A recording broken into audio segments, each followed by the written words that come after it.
Kaieteur Radio, keeping you informed. Demerara and Essequibo 99.1 FM. Burbies 99.5 FM. Kaieteur Radio. This is the news on top of the hour. Live from our studio in Georgetown. Kaieteur Radio, 99.1 FM.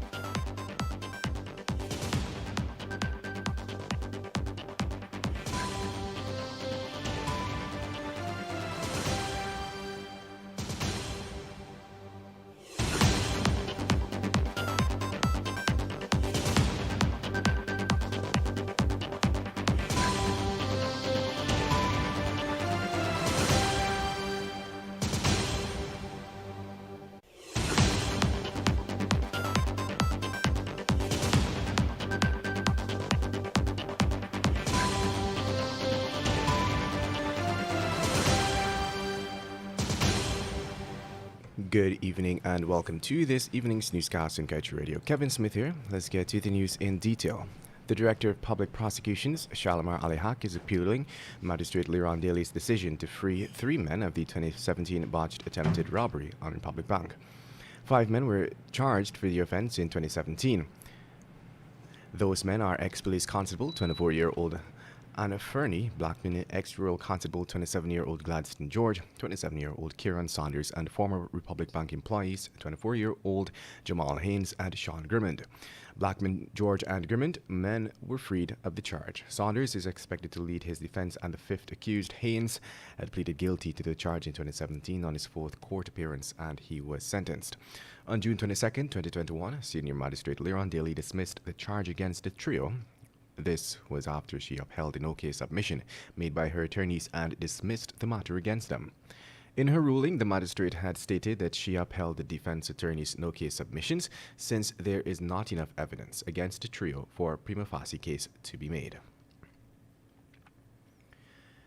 In other news, while the statistical reports released by the Guyana Police Force in April show robberies have decreased significantly for the year so far, Kaieteur has observed that the brazen form in which they are committed is becoming a norm around the city. According to GPF, it had recorded 38.4% decrease in armed robberies committed with guns for the first 4 months of 2021.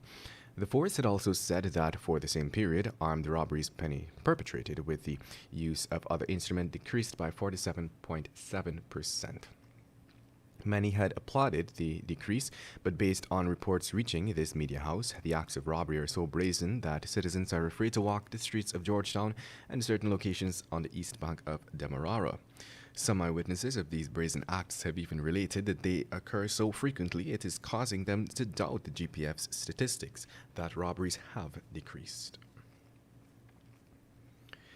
In other news, while most parents may be on the lookout for the use of prohibited substances such as marijuana, cocaine, heroin, or tobacco among their teens, healthcare workers are warning about the misuse of new substances, including over-the-counter or OTC medicines among youths. This issue was highlighted recently during a live-aired segment of Your Health Matters program on Kaieteur Radio, when pharmacist Ayanna Blair shared information on the dangers associated with the misuse of various medications. Blair spoke of a growing number of youths who are bypassing the more popular illicit substances to use common OTC drugs like cough syrups and other medicines containing codeine phosphate, a common cough suppressant ingredient, to get high. According to Blair, these substances can be mixed with alcohol and other types of medicines to create a high or give that adrenaline feeling a person is looking for, but is ultimately dangerous to the health and well-being of that individual. The pharmacist noted that the misuse of the drug can lead to distorted awareness and hallucinations, and warned, therefore, that misuse of these OTC medicines is just as dangerous as using illegal substances. And to wrap things up for this evening, let's tell you out of 20,378 confirmed COVID-19 cases in Guyana, some 3,028 persons alone contracted the virus in the month of June. Furthermore, the Ministry of Health on June 24th last reported that 206 persons had tested positive for the virus, making that the highest number of new cases recorded in a 24-hour period for that month.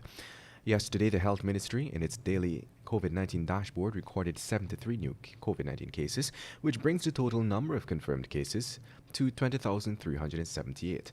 Out of the confirmed cases, 10,434 persons are women and 9,944 are men. The dashboard also revealed that 16 patients are in the COVID-19 ICU, 88 persons are in institutional isolation, 1,492 are in home isolation, and 9 are quarantined institutionally. To date, a total of 18,304 persons have recovered from the virus. And that's the news of the moment. Remember to get the full details of these stories, pick up a copy of the Kaieteur News. And don't forget, you can catch us on the MyTuner app as well as the Radio Garden app.